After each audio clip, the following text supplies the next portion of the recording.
नमस्कार। बोलती कहानियों में आपका स्वागत है। चलिए सुनाते हैं मुंशी प्रेमचंद्र द्वारा लिखी एक लघु कथा, प्रतिशोध। माया अपने तिमंजिले मकान की छत पर खड़ी सड़क की ओर उद्विग्न और अधीर आंखों से ताक रही थी और सोच रही थी, वह अब तक आए क्यों नहीं, देर कहाँ लगाई। इसी गाड़ी से आने को लिखा था, गाड़ी तो आ गई होगी। स्टेशन से मुसाफिर चले आ रहे हैं, इस वक्त तो दूसरी गाड़ी नहीं आती। शायद असबाब वगैरह रखने में देर हुई। यार दोस्त स्टेशन पर बधाई देने के लिए पहुंच गए होंगे। उनसे फुर्सत मिलेगी तब तो घर की सुधाएगी। उनकी जगह मैं होती तो सीधे घर आती, दोस्तों से कह देती, जनाब इस वक्त मुझे माफ़ कीजिए, फिर मिलिएगा। मगर दोस्तों में तो उनकी जान बसती है। मिस्टर व्यास लखनऊ के नौजवान मगर अत्यंत प्रतिष्ठित बैरिस्टरों में हैं। 3 महीने से वह एक राजनीतिक मुकदमे की पैरवी करने के लिए सरकार की ओर से लाहौर गए हुए हैं। उन्होंने माया को लिखा था, जीत हो गई, 1 तारीख को मैं शाम की मेल में ज़रूर पहुंचूंगा। आज वही शाम है। माया ने आज सारा दिन तैयारियों में बिताया। सारा मकान धुलवाया, कमरों की सजावट के सामान साफ कराए, मोटर धुलवाई। ये 3 महीने उसने तपस्या के काटे थे, मगर अब तक मिस्टर व्यास नहीं आए। उनकी छोटी बच्ची तिलोत्तमा आकर उसके पैरों में चिमट गई और बोली, अम्मा बाबूजी कब आएंगे। माया ने उसे गोद में उठा लिया और चूम कर बोली, आते ही होंगे बेटी, गाड़ी तो कब की आ गई। तिलोत्तमा, मेरे लिए अच्छी गुड़िया लाते होंगे। माया ने कुछ जवाब न दिया। इंतज़ार अब गुस्से में बदलता जाता था। वह सोच रही थी, जिस तरह मुझे हजरत परेशान कर रहे हैं उसी तरह मैं भी उनको परेशान करूंगी। घंटे भर तक बोलूंगी नहीं। आकर स्टेशन पर बैठे हुए हैं, जलाने में उन्हें मज़ा आता है। यह उनकी पुरानी आदत है। दिल को क्या करूं? नहीं, जी तो चाहता है कि जैसे वह मुझसे बेरुखी दिखलाते हैं उसी तरह मैं भी उनकी बात न पूछूं। एकाएक एक नौकर ने ऊपर आकर कहा, बहू जी लाहौर से यह तार आया है। माया अंदर ही अंदर जल उठी। उसे ऐसा मालूम हुआ कि जैसे बड़े जोर की हरारत हो गई हो। बरबस ख्याल आया, सिवाय इसके और क्या लिखा होगा कि इस गाड़ी से ना आ पाया। तार दे देना कौन मुश्किल है, मैं भी क्यों न तार दे दूं कि मैं 1 महीने के लिए मैके जा रही हूँ। नौकर से कहा, तार ले जाकर कमरे में मेज़ पर रख दो। मगर फिर कुछ सोचकर उसने लिफाफा ले लिया और खोला ही था कि कागज़ हाथ से छूटकर गिर पड़ा। लिखा था, मिस्टर व्यास को आज 10 बजे रात किसी बदमाश ने कत्ल कर दिया। कई महीने बीत गए मगर खूनी का अब तक पता नहीं चला। खुफिया पुलिस के अनुभवी लोग उसका सुराग लगाने की फिक्र में परेशान हैं। खूनी को गिरफ्तार करा देने वाले को 20,000 रुपये इनाम दिए जाने का ऐलान कर दिया गया है, मगर कोई नतीजा नहीं। जिस होटल में मिस्टर व्यास ठहरे थे उसी में 1 महीने से माया ठहरी हुई है। उस कमरे से उसे प्यार सा हो गया है। उसकी सूरत इतनी बदल गई है कि अब उसे पहचानना मुश्किल है, मगर उसके चेहरे पर बेकसी या दर्द का पीलापन नहीं, क्रोध की गर्मी दिखाई पड़ती है। उसकी नशीली आंखों में अब खून की प्यास है और प्रतिशोध की लपट। उसके शरीर का एक एक कण प्रतिशोध की आग से जला जा रहा है। अब यही उसके जीवन का ध्येय, यही उसकी सबसे बड़ी अभिलाषा है। उसके प्रेम की सारी निधि अब यही प्रतिशोध का आवेग है। जिस पापी ने उसके जीवन का सर्वनाश कर दिया उसे अपने सामने तड़पते देखकर ही उसकी आंखें ठंडी होगी। खुफिया पुलिस भय और लोभ, जांच और पड़ताल से काम ले रही है, मगर माया ने अपने लक्ष्य पर पहुंचने के लिए एक दूसरा ही रास्ता अपनाया है। मिस्टर व्यास को प्रेत विद्या से लगाव था। उनकी संगति में माया ने कुछ आरंभिक अभ्यास किया था। उस वक्त उसके लिए यह एक मनोरंजन था, मगर अब यही उसके जीवन का संबल था। वह रोजाना तिलोत्तमा पर अमल करती और रोज़ बरोज अभ्यास बढ़ाती जाती थी। वह उस दिन का इंतजार कर रही थी जब अपने पति की आत्मा को बुलाकर उससे खूनी का सुराग लगा सके। वह बड़ी लगन से, बड़ी एकाग्रचित्तता से अपने काम में व्यस्त थी। रात के 10 बज गए थे। माया ने कमरे को अंधेरा कर दिया था और तिलोत्तमा पर अभ्यास कर रही थी। एकाएक उसे ऐसा मालूम हुआ कि कमरे में कोई दिव्य व्यक्तित्व आया। बुझते हुए दीपक की अंतिम झलक की तरह एक रोशनी नजर आई। माया ने पूछा, आप कौन? तिलोत्तमा ने हंसकर कहा, तुम मुझे नहीं पहचानती? मैं ही तुम्हारा मनमोहन हूँ, जो दुनिया में मिस्टर व्यास के नाम से मशहूर था। आप खूब आए। मैं आपसे खूनी का नाम पूछना चाहती हूँ। उसका नाम है ईश्वरदास। कहाँ रहता है? शाहजहाँपुर। माया ने मोहल्ले का नाम, मकान का नंबर, सूरत, शक्ल सब कुछ विस्तार के साथ पूछा और कागज़ पर नोट कर लिया। तिलोत्तमा जरा देर में उठ बैठी। जब कमरे में फिर रोशनी हुई तो माया का मुरझाया हुआ चेहरा विजय की प्रसन्नता से चमक रहा था। उसके शरीर में एक नया जोश लहरें मार रहा था कि जैसे प्यास से मरते हुए मुसाफिर को पानी मिल गया हो। उसी रात को माया ने लाहौर से शाहजहाँपुर आने का इरादा किया। रात का वक्त पंजाब मेल बड़ी तेजी से अंधेरे को चीरती हुई चली जा रही थी। माया एक सेकंड क्लास के कमरे में बैठी सोच रही थी कि शाहजहाँपुर में कहाँ ठहरेगी, कैसे ईश्वरदास का मकान तलाश करेगी और कैसे उससे खून का बदला लेगी। उसके बगल में तिलोत्तमा बेखबर सो रही थी। सामने ऊपर के बर्थ पर एक आदमी गहरी नींद में पड़ा हुआ था। एकाएक गाड़ी का कमरा खुला और दो आदमी कोट पतलून पहने हुए कमरे में दाखिल हुए।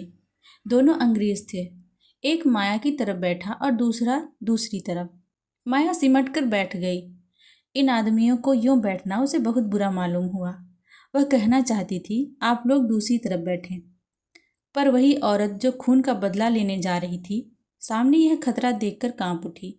वह दोनों शैतान उसे सिमटते देखकर और भी करीब आ गए। माया अब वहाँ न बैठी रह सकी। वह उठकर दूसरे बर्थ पर जाना चाहती थी कि उनमें से एक उसका हाथ पकड़ लिया। माया ने जोर से हाथ छुड़ाने की कोशिश करके कहा, तुम्हारी सामत तो नहीं आई है, छोड़ दो मेरा हाथ, सुअर। इस पर दूसरे आदमी ने उठकर माया को सीने से लिपटा लिया और लड़खड़ाती हुई जवान से बोला, बिल हम तुम्हारा बहुत सा रुपया देगा। माया ने उसे सारी ताकत से धकेलने की कोशिश करते हुए कहा, हट जा हरामजादे, वरना अभी तेरा सर तोड़ दूंगी। दूसरा आदमी भी उठ खड़ा हुआ और दोनों मिलकर माया को बर्थ पर लिटाने की कोशिश करने लगे। एकाएक यह खटपट सुनकर ऊपर के बर्थ पर सोया हुआ आदमी चौंका और उन बदमाशों की हरकत देखकर ऊपर से कूद पड़ा। दोनों गोरे उसे देखकर माया को छोड़ उसकी तरफ झपटे और उसे घूंसे मारने लगे। दोनों उस पर ताबड़तोड़ हमला कर रहे थे और वह हाथों से अपने को बचा रहा था। उसे वार करने का कोई मौका न मिलता था। एकाएक उसने उचककर अपने बिस्तर में से एक छुरा निकाल दिया और आस्तीनें समेट कर बोला, तुम दोनों अगर अभी बाहर न चले गए तो मैं एक को भी जीता न छोड़ूंगा। दोनों गोरे छुरा देखकर डरे, मगर वह भी निहत्थे न थे। एक ने जेब से रिवाल्वर निकाल लिया और उसकी नली उस आदमी की तरफ करके बोला, निकल जाओ रैस्कल। माया थर थर काँप रही थी कि ना जाने क्या आफत आने वाली है, मगर खतरा हमारी छिपी हुई हिम्मतों की कुंजी है। खतरे में पड़कर हम भय की सीमाओं से आगे बढ़ जाते हैं, कुछ कर गुजरते हैं जिस पर हमें खुद हैरत होती है। वही माया जो अब तक थर थर काँप रही थी, बिल्ली की तरह कूद कर उस गोरे की तरफ लपकी और उसके हाथ से रिवाल्वर खींचकर गाड़ी के नीचे फेंक दिया। गोरे ने खिसियाकर माया को दांत काटना चाहा, मगर माया ने जल्दी से हाथ खींच लिया और खतरे की जंजीर के पास जाकर उसे जोर से खींचा। दूसरा गोरा अब तक किनारे खड़ा था। उसके पास कोई हथियार न था, इसलिए वह छुरी के सामने न आना चाहता था। जब उसने देखा कि माया ने जंजीर खींच ली तो भीतर का दरवाज़ा खोलकर भागा। उसका साथी भी उसके पीछे पीछे भागा। चलते चलते छुरी वाले आदमी ने उसे इतने जोर से धक्का दिया कि वह मुंह के बल गिर पड़ा। फिर तो उसने इतनी ठोकरें, इतनी लातें और इतने घूंसे जमाए कि उसके मुंह से खून निकल पड़ा। इतने में गाड़ी रुक गई और गार्ड लालटेन लिए आता दिखाई दिया, मगर वह दोनों शैतान गाड़ी को रुकते देख बेतहाशा नीचे कूद पड़े और उस अंधेरे में ना जाने कहाँ खो गए। गार्ड ने भी ज़्यादा छानबीन न की और करता भी तो उस अंधेरे में पता लगाना मुश्किल था। दोनों तरफ खड्डे थे, शायद किसी नदी के पास थी। वहाँ दो क्या 200 आदमी उस वक्त बड़ी आसानी से छिप सकते थे। 10 मिनट तक गाड़ी खड़ी रही, फिर चल पड़ी। माया ने मुक्ति की सांस लेकर कहा, आप आज न होते तो ईश्वर ही जाने मेरा क्या हाल होता। आपके कहीं चोट तो नहीं आई? उस आदमी ने छुरे को जेब में रखते हुए कहा, बिल्कुल नहीं, मैं ऐसा बेसुध सोया हुआ था कि उन बदमाशों के आने की जरा ही खबर नहीं हुई, वरना मैंने उन्हें अंदर पाँव ही न रखने दिया होता। अगले स्टेशन पर रिपोर्ट करूँगा। माया: जी नहीं, खामखा की बदनामी और परेशानी होगी। रिपोर्ट करने से कोई फायदा नहीं। ईश्वर ने आज मेरी आबरू रख ली। मेरा कलेजा अभी तक धक धक कर रहा है। आप कहाँ तक चलेंगे? मुझे शाहजहाँपुर जाना है। वहीं तक तो मुझे भी जाना है। शुभ नाम क्या है? कम से कम अपने उपकारक के नाम से तो अपरिचित ना रहूं। मुझे तो ईश्वर दास कहते हैं। माया का कलेजा धक से हो गया। जरूर यह वही खूनी है। इसकी शक्ल सूरत भी वही है जो उसे बतलाई गई थी। उसने डरते डरते पूछा, आपका मकान किस मोहल्ले में है? ईश्वर दास ने अपने मोहल्ले का नाम बताया। माया का दिल बैठ गया। उसने खिड़की से सिर बाहर निकालकर एक लंबी सांस ली। हाय, खूनी मिला भी तो इस हालत में जब वह उसके एहसान के बोझ से दबी हुई है।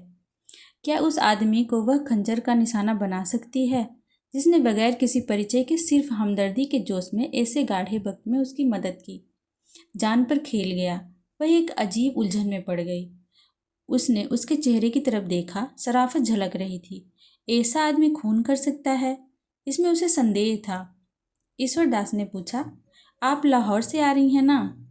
शाहजहाँपुर में कहाँ जाइएगा? अभी तो कहीं धर्मशाला में ठहरूंगी। मकान का इंतजाम करना है। ईश्वर दास ने ताज्जुब से पूछा, तो वहाँ आप किसी दोस्त या रिश्तेदार के यहाँ नहीं जा रही हैं? कोई न कोई मिल ही जाएगा। यूँ आपका असली मकान कहाँ है? असली मकान तो पहले लखनऊ में था, अब कहीं नहीं है। मैं बेवा हूँ। ईश्वर दास ने शाहजहाँपुर में माया के लिए एक अच्छा मकान तय कर दिया। एक नौकर भी रख दिया।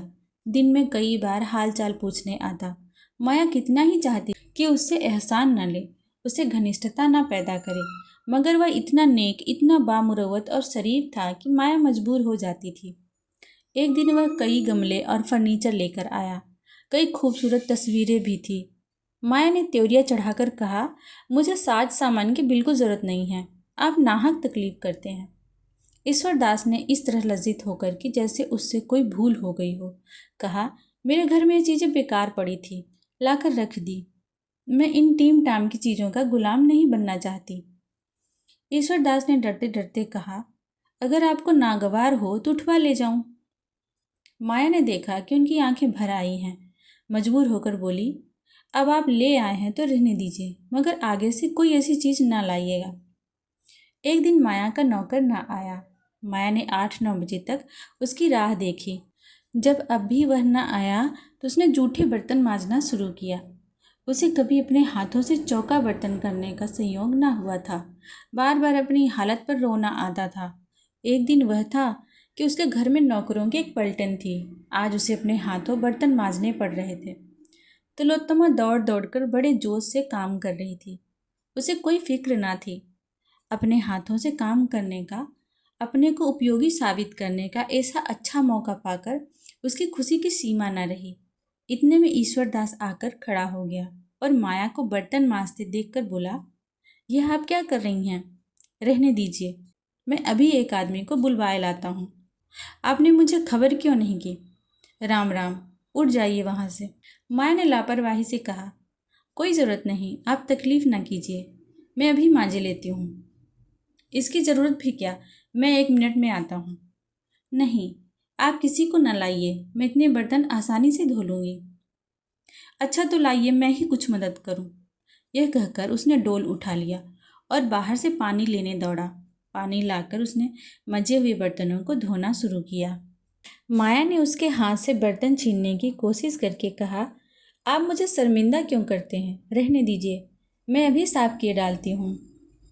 आप मुझे शर्मिंदा करती हैं या मैं आपको शर्मिंदा कर रहा हूँ?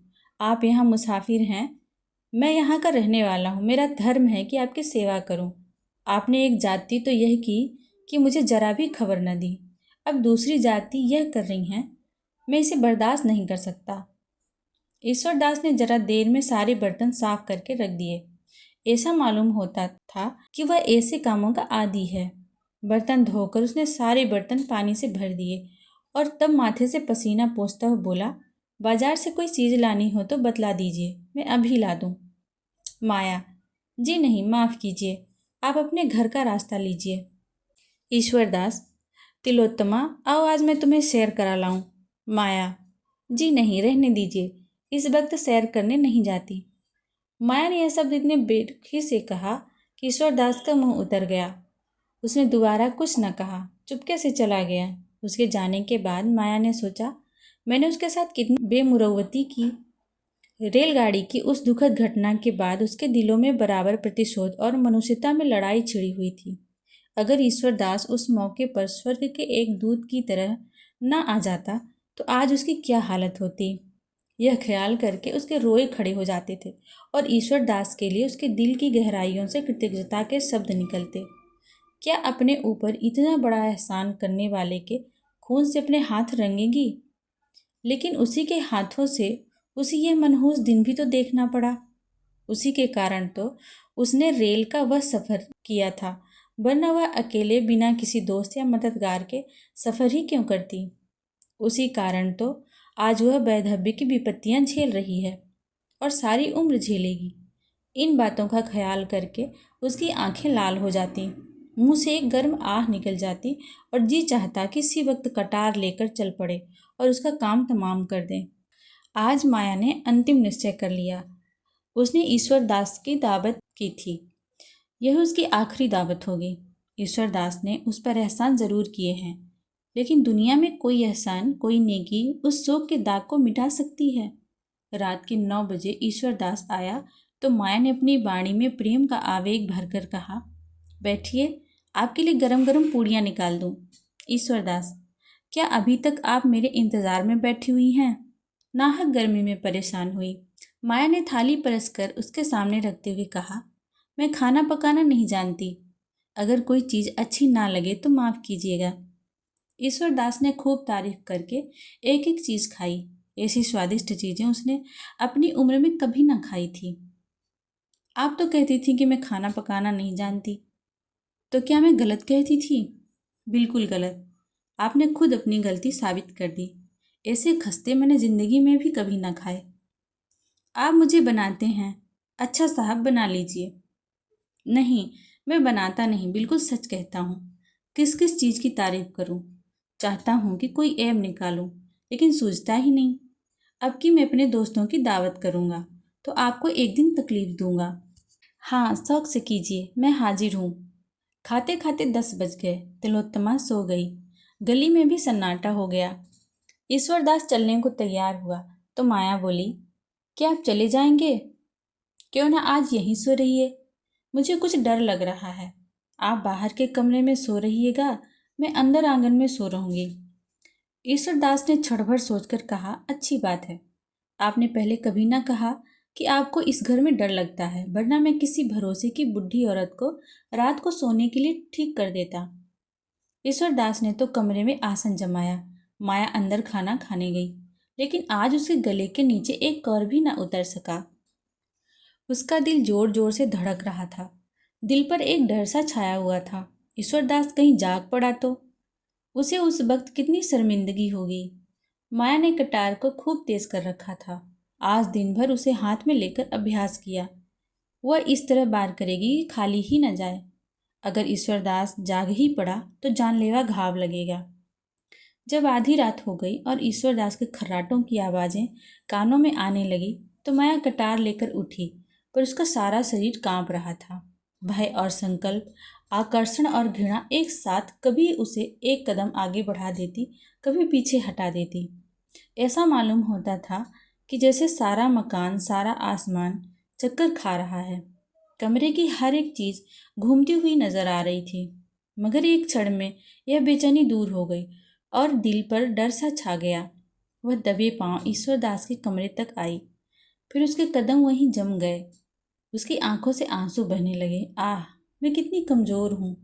जिस आदमी ने मेरा सर्वनाश कर दिया, मेरी हरी भरी खेती उजाड़ दी, मेरे लहलहाते हुए उपवन को वीरान कर दिया, मुझे हमेशा के लिए आग के जलते हुए कुंडों में डाल दिया, उससे मैं खून का बदला भी नहीं ले सकती। वह मेरी ही बहनें थीं जो तलवार और बंदूक लेकर मैदान में लड़ती थीं, दहकती हुई चिता में हंसते हंसते बैठ जाती थीं। उसे उस वक्त ऐसा मालूम हुआ कि मिस्टर व्यास सामने खड़े हैं और उसे आगे बढ़ने की प्रेरणा कर रहे हैं। कह रहे हैं, क्या तुम मेरे खून का बदला न लोगी? मेरी आत्मा प्रतिशोध के लिए तड़प रही है। क्या उसे हमेशा हमेशा यूं ही तड़पाती रहोगी? क्या यही वफा की शर्त थी? इन विचारों ने माया की भावनाओं को भड़का दिया। उसकी आंखें खून की तरह लाल हो गईं, होंठ दांतों के नीचे दब गए और कटार के हत्थे पर मुट्ठी बंध गई। एक उन्माद सा छा गया। उसने कमरे के अंदर पैर रखा, मगर ईश्वर दास की आंखें खुल गई थीं। कमरे में लालटेन की मध्यम रोशनी थी। माया की आहट पाकर वह चौंका और सिर उठाकर देखा तो खून सर्द हो गया। माया प्रलय की मूर्ति बनी हाथ में नंगी कटार लिए उसकी तरफ चली आ रही थी।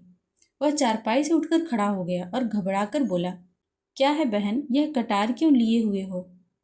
माया ने कहा, यह कटार तुम्हारे खून की प्यासी है, क्योंकि तुमने मेरे पति का खून किया है। ईश्वरदास का चेहरा पीला पड़ गया। बोला, मैंने?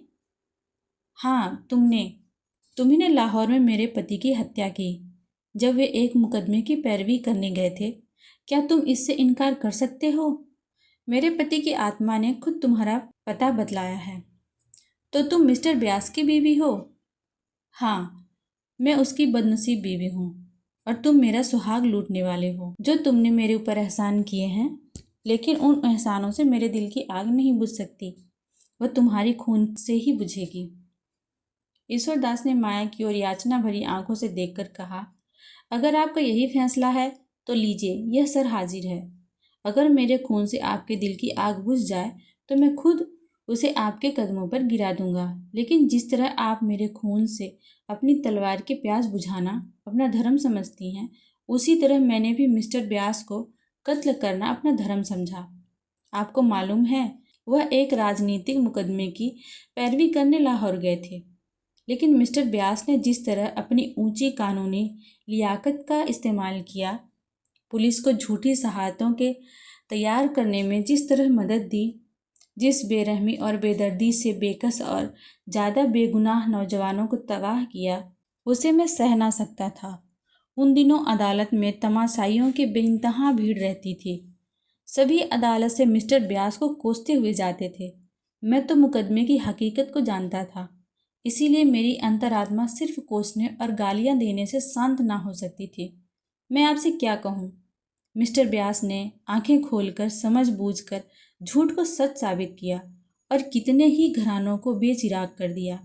आज कितनी माएँ अपने बेटों के लिए खून के आंसू रो रही हैं, कितनी ही औरतें रड़ापे की आग में जल रही हैं। पुलिस कितनी ही जातियाँ करे, हम परवाह नहीं करते। पुलिस से हम इसके सिवा और उम्मीद नहीं रखते। उसमें ज़्यादातर जाहिल सोहदे लुच्चे भरे हुए हैं। सरकार ने इस महकमे को कायम ही इसीलिए किया है कि वह रियाया को तंग करें, मगर वकीलों से हम इंसाफ की उम्मीद रखते हैं। हम उनकी इज्जत करते हैं। वे उच्च कोटि के पढ़े लिखे सजग लोग होते हैं। जब ऐसे आदमियों को हम पुलिस के हाथों की कठपुतली बना हुआ देखते हैं तो हमारे क्रोध की सीमा नहीं रहती।